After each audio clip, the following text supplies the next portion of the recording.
In today's lecture, we are going to discuss about collection of ward-wise population of Mysore city, linking of population data with ward polygons, symbology and data classification methods.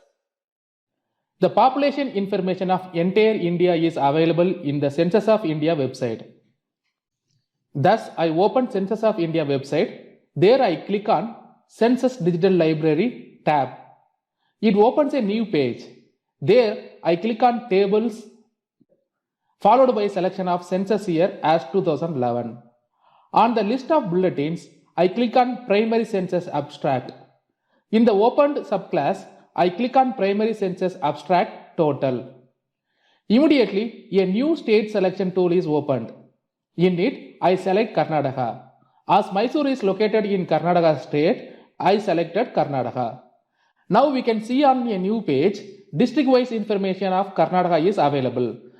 Look at the name of districts at the right side of each serial number. Mysore is not available in the first page. Thus, I click on second page. Here also it is not available. So I click on third page. Now we can see Mysore at serial number 24. Click on Primary Census Abstract Total of Mysore.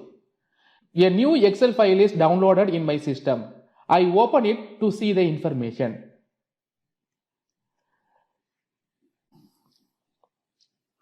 If you get Enable Editing warning on the Excel sheet, click on Enable Editing button on the Excel. Look at the information. Here we have information for entire district. But we need population information of only Mysore wards.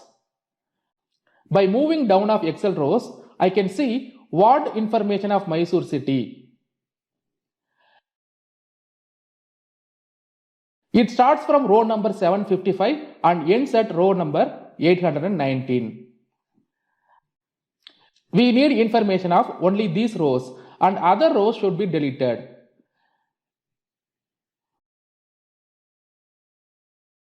To select the rows top of 755, except the first row where the heading of information is available, I select number 2 on the Excel sheet by clicking on number 2 on row index number. Then I move to row 754.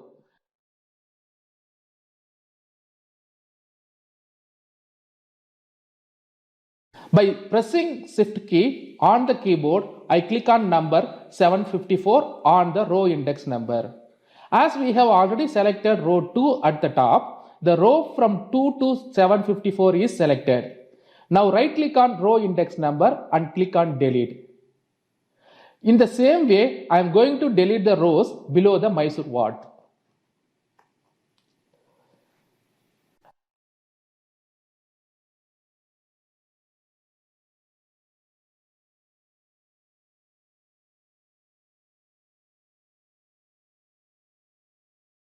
Look at the columns.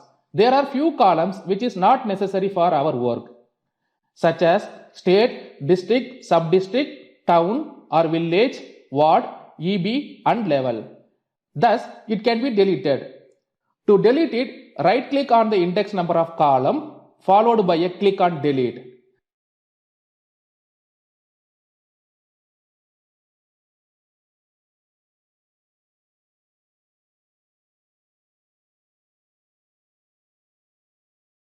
The name field represents the number of wards. Thus, I would like to change as ward underscore number. As well as instead of having the lengthy default name in the cell, I would like to change it with simple number as 123. So I type the numbers using keyboard.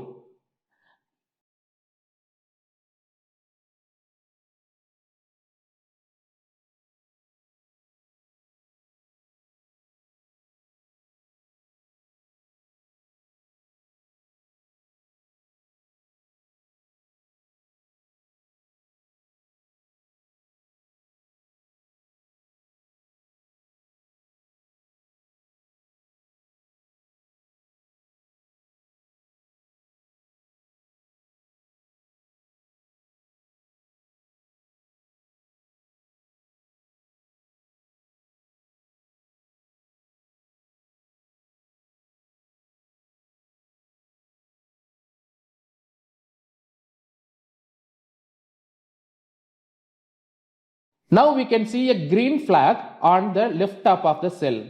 It indicates numbers are stored in text format in the cell.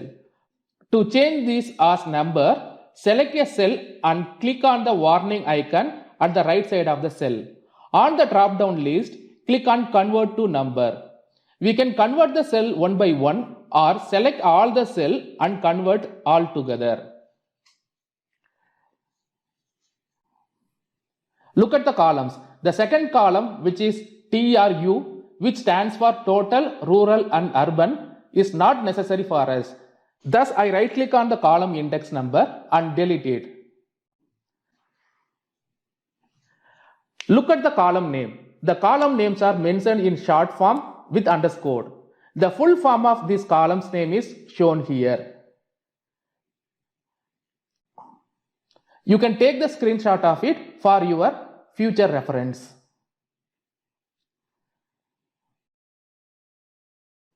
Now open the QGIS and open the attribute table of watts. Here we can create a new column and enter the population information. If we need to enter all the population information in attribute table, which is 86 columns of 65 watt information, it may take long time as well as there are chances to make mistake while entering data. Thus, this data can be linked with attribute table join option in the software.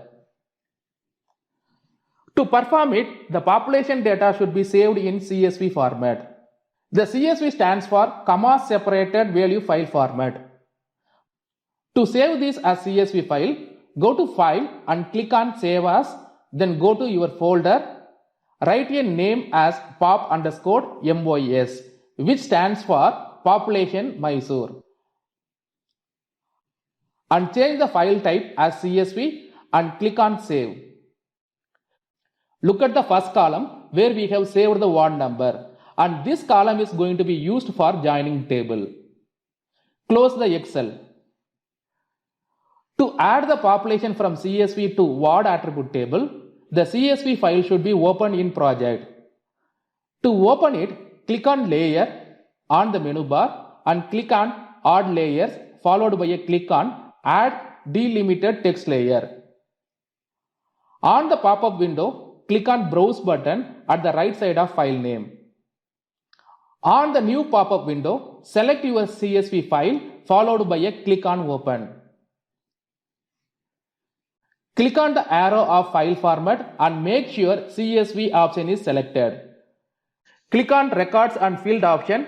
Make sure first record has field name and detect field types are selected. In geometry definition, no geometry should be selected. And under the layer setting, nothing is selected. The table information can be seen under sample data. Click on Add followed by a click on Close. Now right click on the watts layer in Layer panel and click on Properties. On the pop-up window, click on Join tab in the left panel. Then click on green color plus icon, which is Add New Join. On the new pop-up window, at the join layer, pop_mys is already selected as we have opened that on our project. Select ward number at join field because it is the column in which we have saved the ward number in CSV file, and select ward number as target field. Now click on OK. Now we can see a new row information on the join window. Open the information by clicking on the black arrow at the left side. It provides the information of table joined. Click on OK. Now right click on watts in layer panel and click on Open Attribute Table. We can see all the population information from CSV is joined with our ward layer. The table what we have joined is temporary. If we remove the layer from the project or if you close the project, the table link will be disconnected. So to save the information permanently, right click on the watts in layer panel and click on Export and click on Save Feature As. On the pop-up window, make sure format is ESRI save file.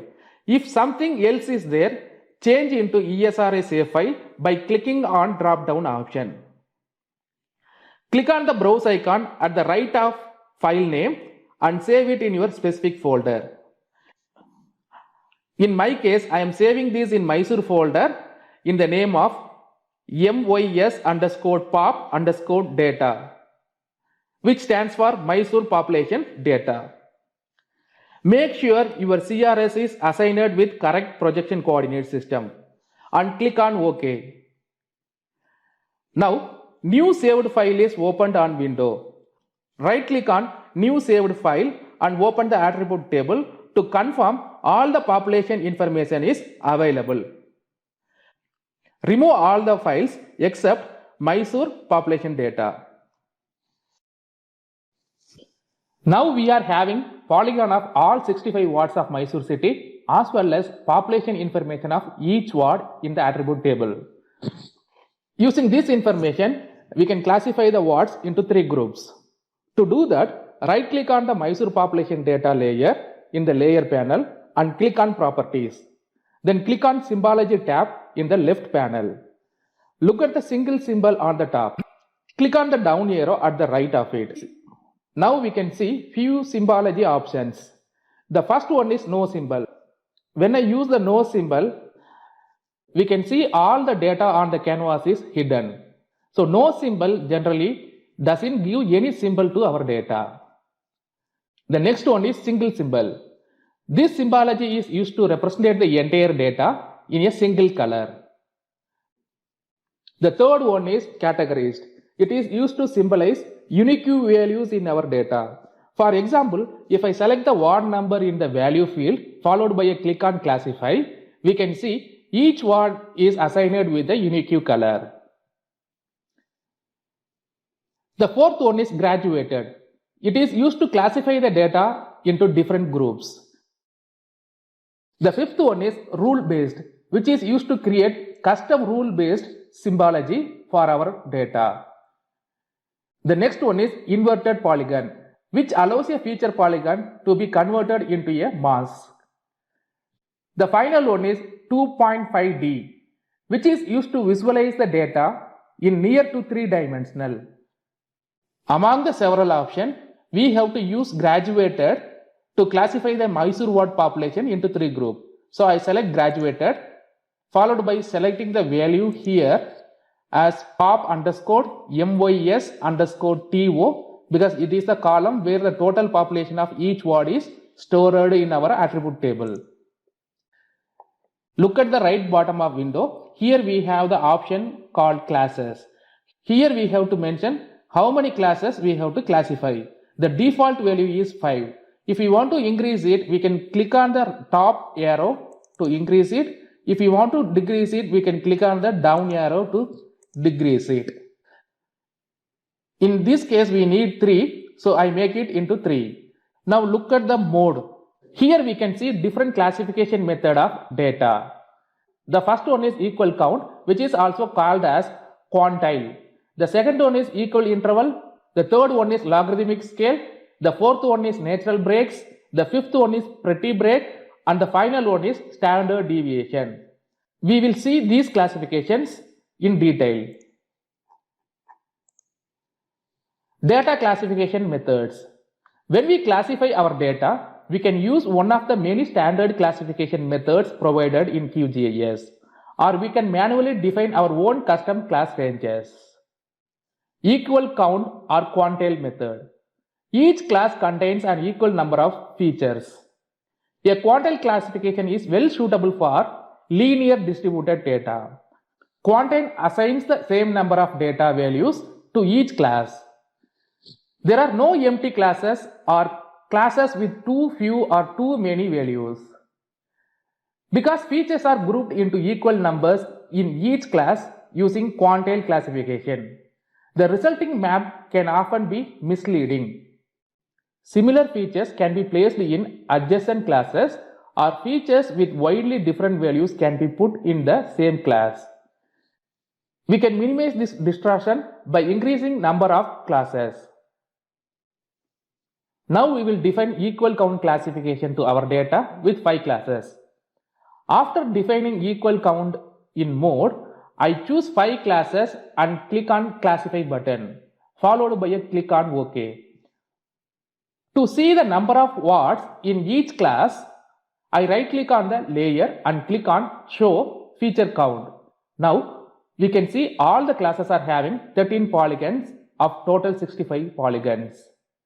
The polygons are equally classified into 5 groups. Now I will change it into 4 classes and see the output. 3 classes are having equal number of 16, while 1 class is having remaining 17 polygons. As this 17 cannot be divided into 2 equal 16s, the remaining 1 polygon is added with 1 group. Equal interval method. Equal interval divides the range of attribute values into equal sized sub-ranges. This allows us to specify the number of intervals, and QGIS will automatically determine the class breaks based on the value range. For example, if we specify 3 classes for a field whose values are ranging from 0 to 300, the application will create 3 classes with ranges of 0 to 100, 101 to 200 and 201 to 300. Now we will define equal interval to our data in QGIS with 5 classes.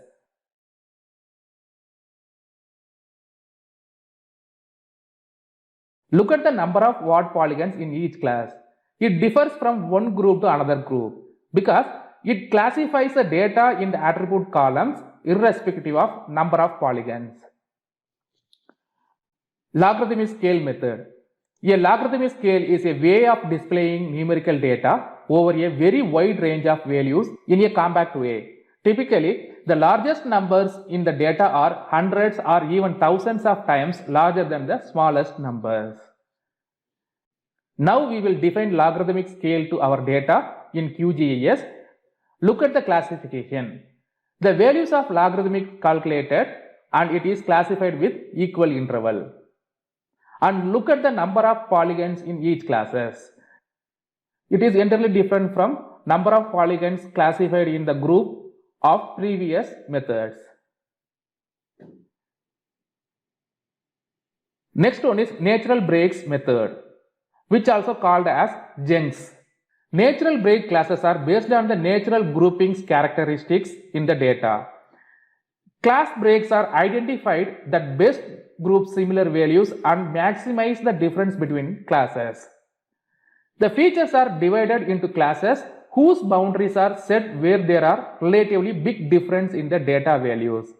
Natural breaks are data specific classifications and not useful for comparing multiple maps built for different underlying information. Now we will define natural break to our data in QGIS with 5 classes.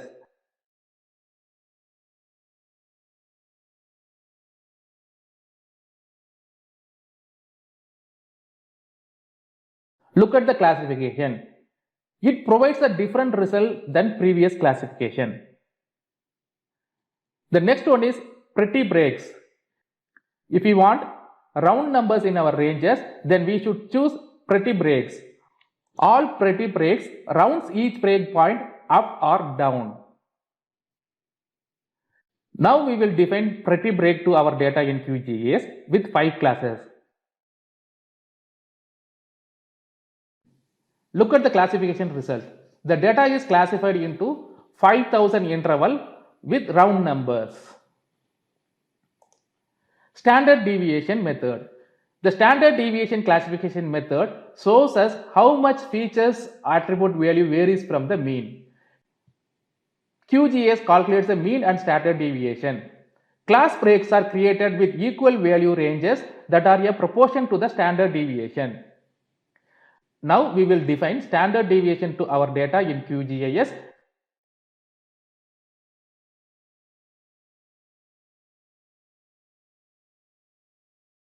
Look at the number of polygon or number of wards in each classes.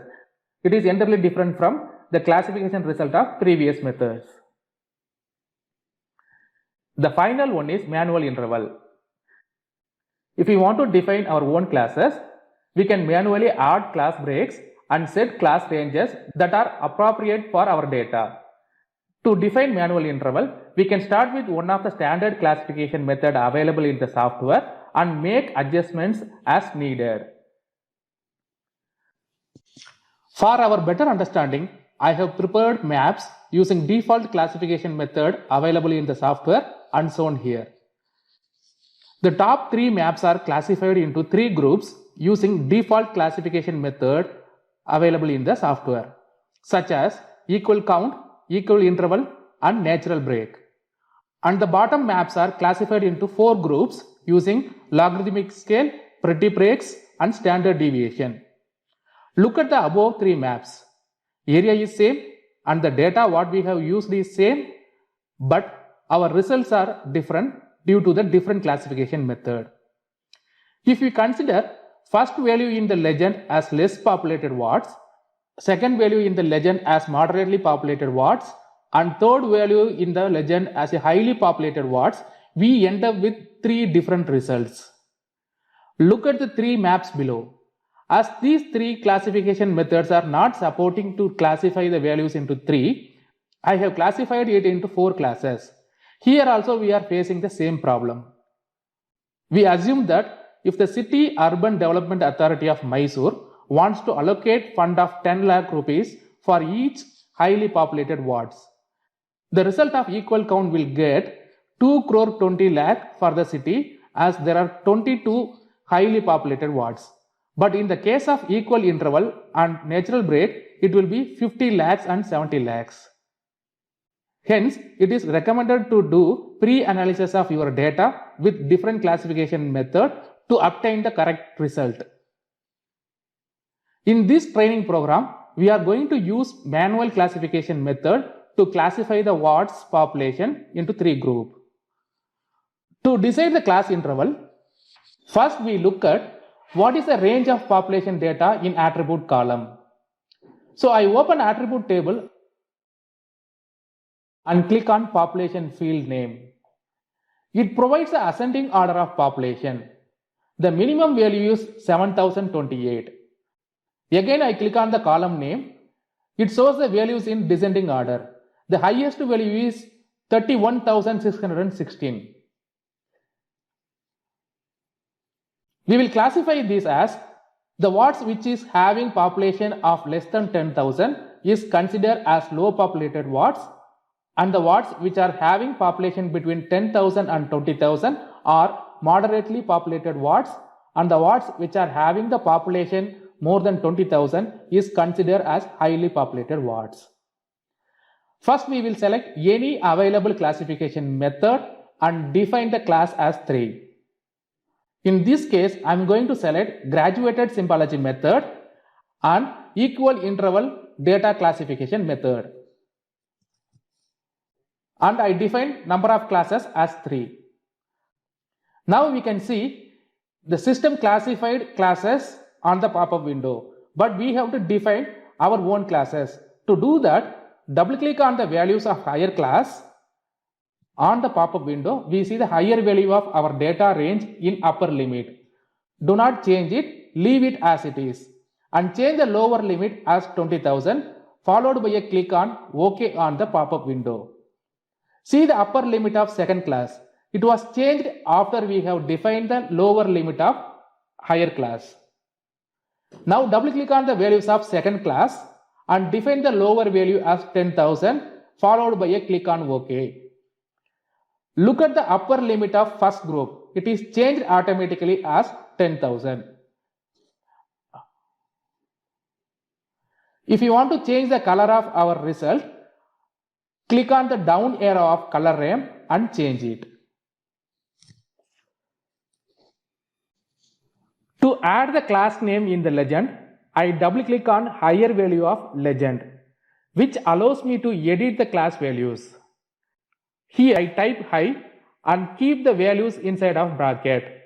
Then I double click on second label and do the same, followed by changing the first legend. Once it is over, click on OK and look at the map on canvas.